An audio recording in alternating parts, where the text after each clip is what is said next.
जैसे भगवान श्री कृष्ण का जब जन्म हुआ तो नंद के आनंद भयो, यही सब कहा गया। नंद के यहाँ कृष्ण का जन्म हुआ, नंद के यहाँ भगवान का जन्म हुआ, नंद के यहाँ कन्हैया का जन्म हुआ, ऐसे नहीं कहा।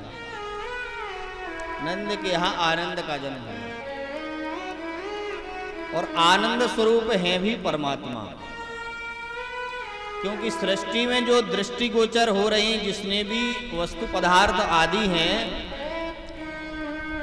उन सब में हम लोग आनंद का भ्रम करते हैं, वस्तुतः आनंद है नहीं। आनंद का एक भ्रम मात्र है। हम लोग स्वरूप का आनंद प्राप्त करते हैं।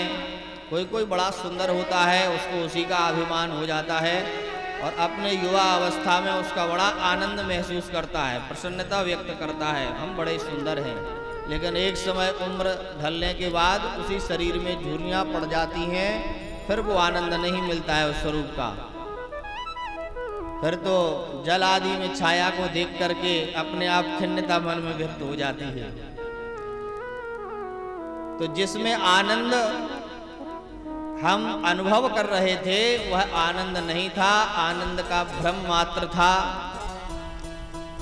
हम मकान में आनंद करते हैं, एक समय बाद जब हमसे अच्छा दूसरा कोई बना लेता है तो जिसको हम बना के बड़े प्रसन्न हो रहे थे, उसी में अभिमान कर रहे थे, और फिर उसी में लगने लगता है कि हमारा तो बड़ा पुराना हो गया, अब इसको दूसरा बनाना है।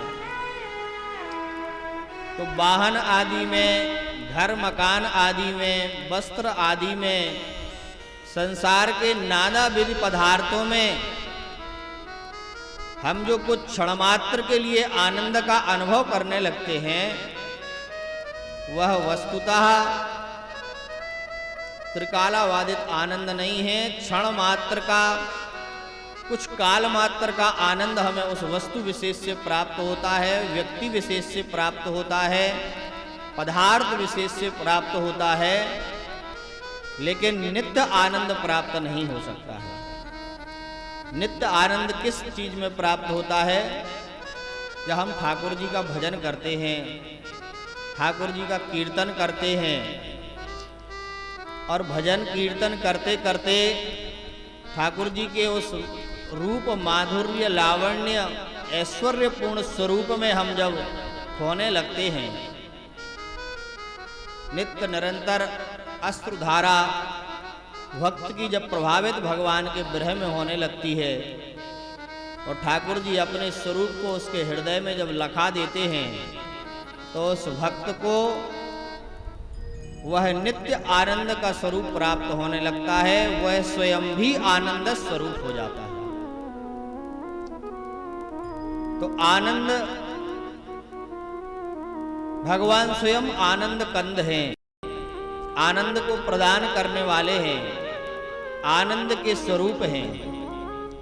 आनंद अगर जीव को प्राप्त हो सकता है तो केवल भगवान के स्वरूप को प्राप्त करने में, भगवान की भक्ति प्राप्त करने में, भगवान का भजन करने में, भगवान का कीर्तन करने में, भगवान की लीला कथा आदि श्रवण करने में इस जीव को नित्य आनंद प्राप्त हो सकता है।